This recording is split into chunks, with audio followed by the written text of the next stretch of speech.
ayol xiyonat qildi degani bu erkak o'ldi degani. Mana shu ayol, qaysi ayol xiyonat qildimi, demak u erkagini bu hayotda pichoqsiz o'ldirdi deganida.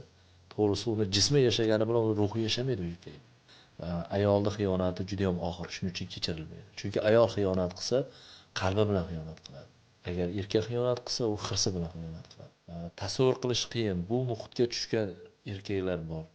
Buni o'sha erkaklar o'zi yaxshi hazm qiladi, yaxshi his qiladi. Erkaklar xiyonati bilan qiyoslaydi ko'p ayollar. Mana deydi, erkaklar ham xiyonat qildi-yu deydi, yoki xo'jayinini ma'lum bir darajada shayton bir yo'ldan urgan, ma'lum bir holatda boshqa ayolni bilan yurib ketgani yoki ma'lum bir darajada boshqa ayol bilan oila qurganini taqqoslashimiz mumkin. Endi bu jarayon juda ham bir og'ir jarayon to'g'risi. Ayollar uchun ham bu erkak xiyonati juda ham og'ir.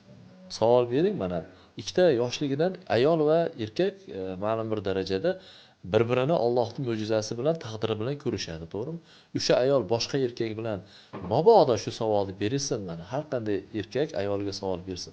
Mendan boshqa erkak taqdiringda yozilgan bo'lsa, yashay olasanmi desa, albatta yashay olaman.